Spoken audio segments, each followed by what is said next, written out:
ਅਗਲੀ ਖਬਰ ਵੱਲ ਚਲੀਏ ਪਈ ਇੰਡੀਆ ਤੋਂ ਬਿਲੀਅਨਸ ਆਫ ਡਾਲਰ ਦੀ ਜਿਹੜੀ ਡਰੱਗ ਆ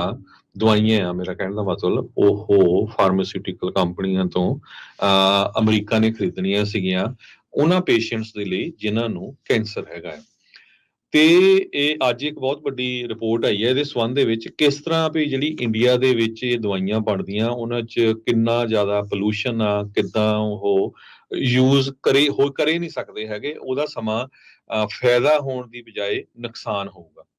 ਤੇ ਸਿਚੁਏਸ਼ਨ ਇਸ ਹਿਸਾਬ ਤੇ ਪਹੁੰਚ ਗਈ ਵੀ ਅਮਰੀਕਾ ਨੇ ਨਾ ਚਾਹੁੰਦੇ ਹੋਏ ਵੀ ਇੰਡੀਆ ਦੀ ਕੰਪਨੀ ਨਾਲੋਂ ਕੰਟਰੈਕਟ ਨੂੰ ਕੈਨਸਲ ਕਰਕੇ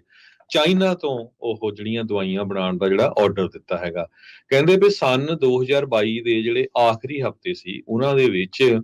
ਇੱਕ ਛੋਟੀ ਟੀਮ ਜਿਹੜੇ ਇਨਸਪੈਕਟਰਸ ਹੈਗੇ ਯੂਐਸ ਫੂਡ ਤੇ ਡਰੱਗ ਐਡਮਿਨਿਸਟ੍ਰੇਸ਼ਨ ਦੇ ਉਹ ਇੱਕ ਵੈਸਟਰਨ ਇੰਡੀਆ ਦੇ ਵਿੱਚ ਫਾਰਮਾਸਿਊਟੀਕਲ ਫੈਕਟਰੀ ਨੂੰ ਇਨਵੈਸਟੀਗੇਟ ਕਰਨ ਗਏ ਇੰਤਸਾਨ ਨਾਮ ਦੀ ਇਹ ਜੋ ਇੰਡੀਆ ਦੀ ਡਰੱਗ ਮੇਕਰ ਕੰਪਨੀ ਹੈਗੀ ਆ ਤੇ ਉਸ ਪਲਾਂਟ ਦੇ ਵਿੱਚ ਉਹਨਾਂ ਨੇ ਦੇਖਿਆ ਵੀ ਕਿਸ ਤਰ੍ਹਾਂ ਜਿਹੜੇ ਡਾਕੂਮੈਂਟਸ ਆ ਉੱਥੇ ਐਸਟਿਕ ਐਸਿਡ ਯੂਜ਼ ਕੀਤਾ ਜਾ ਰਿਹਾ ਉਹਨਾਂ ਤੇ ਸਿੱਟਿਆ ਸੀ ਪੇਪਰ ਤੇ ਜਿਹੜੇ ਮੈਨੂਫੈਕਚਰਿੰਗ ਤੇ ਹੋਰ ਡਰੱਗ ਟੈਸਟਿੰਗ ਦਾ ਜਿਹੜਾ ਡਾਟਾ ਸੀ ਉਹ ਸ਼ਰੈਡ ਕੀਤਾ ਹੋਇਆ ਸੀ ਪਲਾਸਟਿਕ ਬੈਗ ਦੇ ਅੰਡਰ ਸਟੇਅਰ ਵੈਲ ਤੇ ਜਿੱਦਾਂ ਕੋਈ ਕਿਤੇ ਤਰ੍ਹਾਂ ਕਲੀਨ ਹੈ ਹੀ ਨਹੀਂ ਹੈ 6 ਮਹੀਨੇ ਬਾਅਦ FDA ਜੋ ਫੂਡ ਤੇ ਡਰੱਗ ਐਡਮਿਨਿਸਟ੍ਰੇਸ਼ਨ ਆ ਉਹਨਾਂ ਨੇ ਇਹ ਕਿਹਾ ਵੀ ਜਿਹੜੀਆਂ ਦਵਾਈਆਂ ਇਸ ਕੰਪਨੀ ਤੋਂ ਅਮਰੀਕਾ ਨੂੰ ਆ ਰਹੀਆਂ ਉਹ ਅਡਲਟਰੇਟਡ ਆ ਤੇ ਮਤਲਬ ਵੀ ਉਹਨਾਂ 'ਚ ਮਿਕਸ ਆ ਸਹੀ ਨਹੀਂ ਹੈਗੀਆਂ ਤੇ ਇਸ ਇੰਪੋਰਟ ਨੂੰ ਉਹਨਾਂ ਨੇ ਬੰਦ ਕਰ ਦਿੱਤਾ ਉਸ ਟਾਈਮ ਤੇ ਕੀ ਹੋਇਆ ਵੀ ਯੂਐਸ ਦੇ ਜਿਹੜੇ ਡਾਕਟਰਸ ਆ ਫਿਜ਼ੀਸ਼ੀਅਨਸ ਆ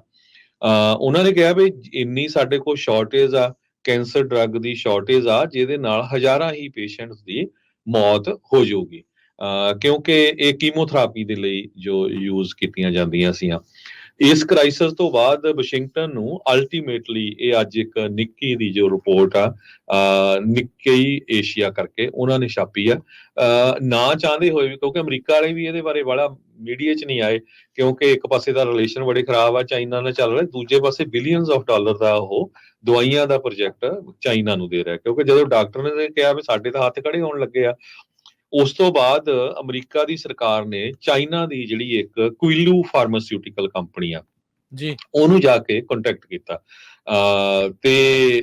ਉਹਦੇ ਵਿੱਚ ਕਹਿੰਦੇ ਵੀ ਉਹਨਾਂ ਨੇ ਜਿਹੜੀਆਂ ਦਵਾਈਆਂ ਬਣਾਉਣੀਆਂ ਸ਼ੁਰੂ ਕੀਤੀਆਂ ਇਹਦੇ ਸੰਬੰਧ ਦੇ ਵਿੱਚ ਇੱਕ ਬਰਜੇਸ਼ ਸਿੰਘ ਕਰਕੇ ਐਸੋਸੀਏਟ ਡਾਇਰੈਕਟਰ ਤੇ ਕੰਸਲਟੈਂਟ ਆ ਆਰਥਰ ਡੀ ਲਿਟਲ ਤੇ ਉਹਨਾਂ ਨੇ ਨਿੱਕੇ ਨੂੰ ਜਿਹੜੀ ਗੱਲਬਾਤ ਕਰਦੇ ਦੱਸਿਆ ਵੀ ਜੇ ਇੰਡੀਆ ਦੇ ਜਿਹੜੇ ਡਰੱਗ ਮੇਕਰਸ ਹੈਗੇ ਆ ਜੇ ਉਹਨਾਂ ਨੇ ਓਵਰਸੀਜ਼ ਮਾਰਕੀਟ ਨੂੰ ਕੇਟਰ ਕਰਨਾ ਆ ਬਾਹਰਲੇ ਮੁਲਕਾਂ ਨੂੰ ਦਵਾਈਆਂ ਭੇਜਣੀਆਂ ਆ ਤੇ ਇਹ ਕਹਿੰਦਾ ਉਹਨਾਂ ਨੂੰ ਗਲੋਬਲ ਸਟੈਂਡਰਡ ਦੇ ਮੁਤਾਬਕ ਉਹਨਾਂ ਨੂੰ ਜਿਹੜਾ ਆਪਣੀ ਫੈਕਟਰੀ ਨੂੰ ਆਪਣੀਆਂ ਦਵਾਈਆਂ ਨੂੰ ਰੱਖਣਾ ਪਊਗਾ ਇਹ ਨਹੀਂ ਪਤਾ ਵੀ ਤੁਸੀਂ ਹੁਣ ਜਿਹੜਾ ਗੰਦਮੰਦ ਪਾਇਆ ਵੀ ਪਤਾ ਨਹੀਂ ਉਹਦੇ ਵਿੱਚ ਕੀ ਮਲਾਈ ਜਾਂਦੇ ਹੈਗੇ ਆ ਫੇਰ ਤੁਹਾਡੀਆਂ ਜਿਹੜੀਆਂ ਬਿਲੀਅਨਸ ਆਫ ਡਾਲਰ ਦੀਆਂ ਜਿਹੜੀਆਂ ਦਵਾਈਆਂ ਆ ਉਹ ਬਾਹਰਲੇ ਮੁਲਕਾਂ ਦੇ ਵਿੱਚ ਨਹੀਂ ਵਿਕ ਸਕਦੀਆਂ ਇਸ ਦੇ ਮੁਕਾਬਲੇ ਚਾਈਨਾ ਵਾਲਿਆਂ ਨੇ ਕਹਿੰਦੇ ਆਲਰੇਡੀ ਜਿਹੜਾ ਆਪਣਾ ਸਟੈਂਡਰਡ ਆ ਇਸ ਸਾਰੇ ਕਾਸੇ ਦੇ ਲਈ ਰੱਖਿਆ ਹੋਇਆ ਹੈਗਾ ਸੋ ਫਾਰਮਾਸਿਊਟੀਕਲ ਕੰਸਲਟੈਂਟ ਚਿਨਮੋਏ ਰॉय ਕਰਕੇ ਆ ਉਹਨਾਂ ਨੇ ਇੱਕ ਰਨਵੈਕਸੀ ਜੋ ਕੰਪਨੀ ਆ ਉਹਦੇ ਸੀਨੀਅਰ ਐਗਜ਼ੀਕਿਊਟਿਵ ਨੂੰ ਵੀ ਕੰਟੈਕਟ ਕੀਤਾ ਰਨਵੈਕਸੀ ਦਾ ਤੁਹਾਨੂੰ ਪਤਾ ਹੀ ਆ ਕਿ ਪਿਛਲੀ ਵਾਰੀ ਕਿੰਨਾ ਜਲੂਸ ਨਿਕਲਿਆ ਸੀ ਉਹਨਾਂ ਦੀਆਂ ਵੀ ਜਿਹੜੀਆਂ ਦਵਾਈਆਂ ਸੀਗੀਆਂ ਅਮਰੀਕਾ ਦੇ ਵਿੱਚ ਇੱਕ ਫਾਲਸੀਫਾਈਂਗ ਡਾਟਾ ਕਰਕੇ ਉਹ ਡਾਟਾ ਹੀ ਗਲਤ ਉਹਨੂੰ ਫਾਲਸੀਫਾਈ ਕਰ ਰਹੇ ਸੀ ਸੈਲਿੰਗ ਅਡਲਟਰੇਟਡ ਡਰੱਗਸ ਯੂਐਸਏ ਦੇ ਵਿੱਚ ਤੇ ਉਹਨਾਂ ਨੂੰ ਬੈਨ ਲਾਤਾ ਸੀ ਉਹਨਾਂ ਦੇ ਉੱਤੇ ਐਫਡੀਏ ਨੇ ਜਾਂ ਸੋ ਇਸੇ ਤਰ੍ਹਾਂ ਡਾਕਟਰ ਰੈਡੀਜ਼ ਇੱਕ ਲੈਬੋਰਟਰੀਜ਼ ਆ ਸਨ ਫਾਰਮਾਸਿਊਟੀਕਲ ਇੰਡਸਟਰੀਜ਼ ਆ ਸਿਪਲਾ ਇਹ ਸਾਰੇ ਇੰਡੀਆ ਦੀਆਂ ਬਿਗ ਫਰਮਾਂ ਹੈਗੀਆਂ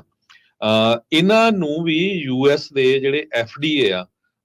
ਫੂਡ ਤੇ ਡਰੱਗ ਐਡਮਿਨਿਸਟ੍ਰੇਸ਼ਨ ਉਹ ਆਲਰੇਡੀ ਵਾਰਨਿੰਗ ਦੇ ਚੁੱਕੇ ਹੈਗੇ ਆ ਹੁਣ ਇੱਕ ਪਾਸੇ ਤਾਂ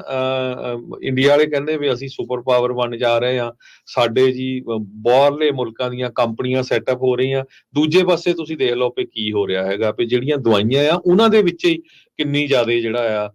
ਅਡਲਟਰੇਸ਼ਨ ਕੀਤੀ ਹੈਗੀ ਆ ਤੇ ਲਗਭਗ ਇੰਡੀਆ ਦੀਆਂ ਜਿੰਨੀਆਂ ਵੀ ਮੇਜਰ ਫਾਰਮਾਸਿਊਟੀਕਲ ਕੰਪਨੀਆਂ ਹੈਗੀਆਂ